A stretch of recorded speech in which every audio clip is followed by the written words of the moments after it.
5,000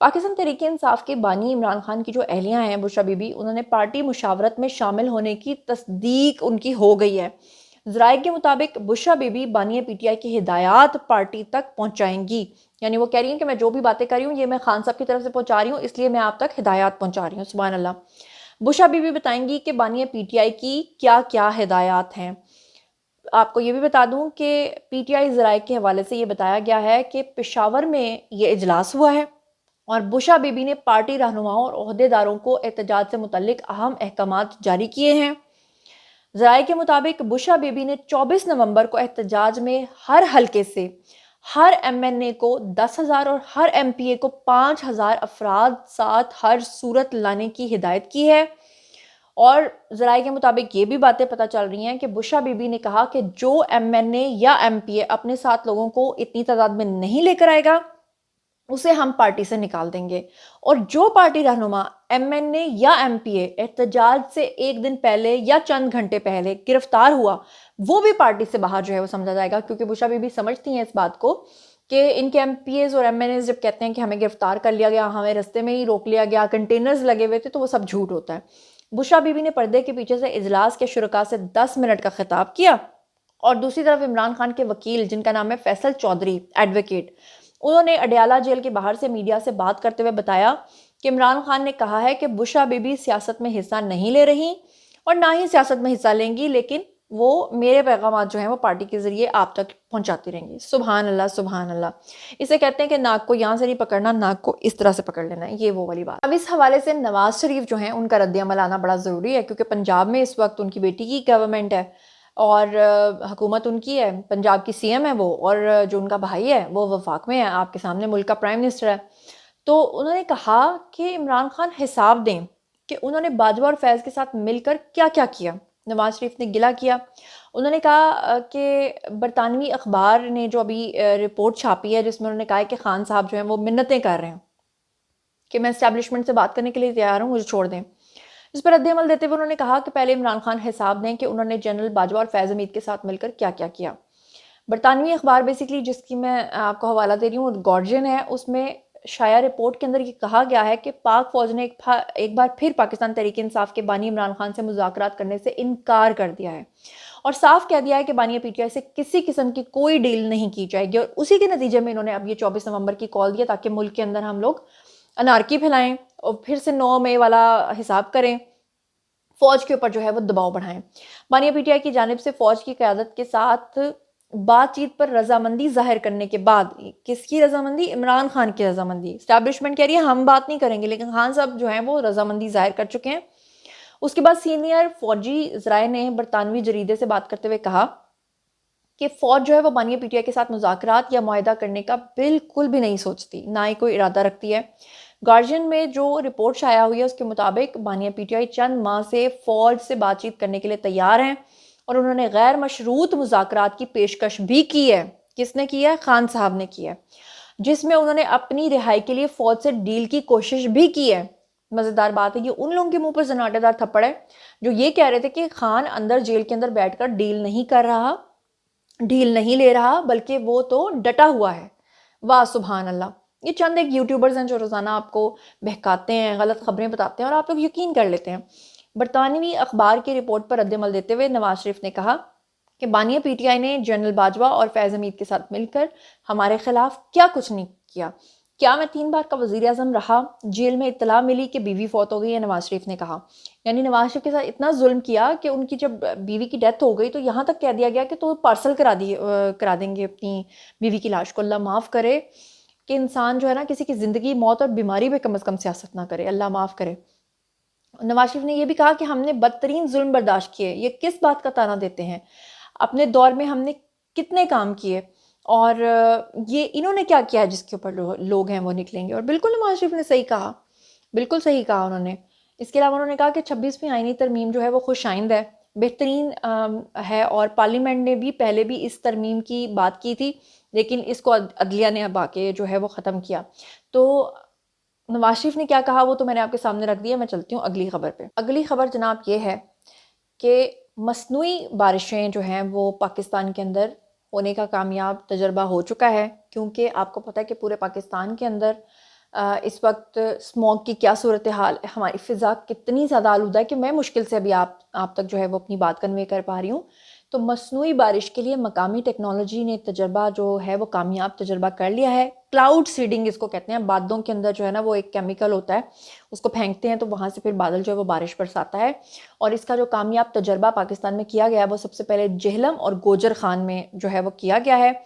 cloud seeding سے جہلم اور گوجر خان میں بارش ہوئی ہے، جس سے محکمہ موسمیات نے اس کی تصدیق کر دیا کہ یہ آرٹیفیشل رین تھی۔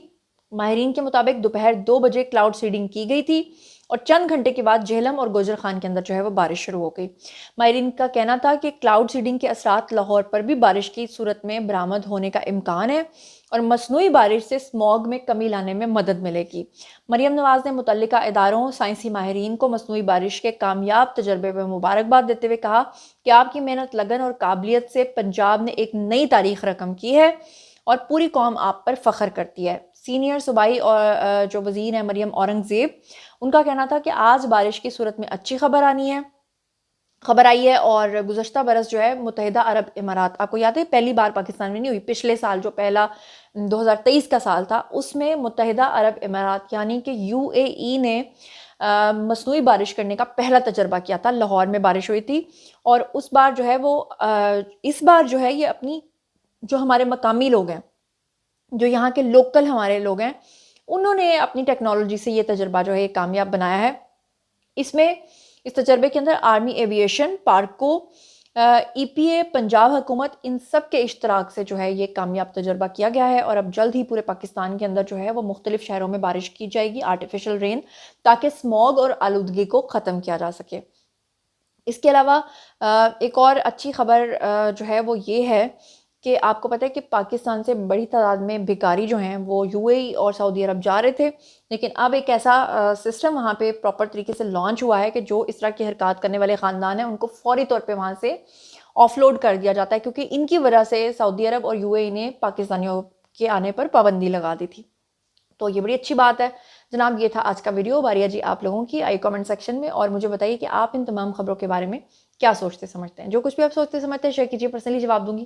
مزید خبریں، ولاگز، انٹرویوز اور سیاسی تجزیے جاننے کے لیے میرے ساتھ کنیکٹڈ رہنا ہرگز مت بھولیے گا۔ چینل کو سبسکرائب کر لیجیے گا، اپنا بہت خیال رکھیے گا۔ اللہ نے کے بان۔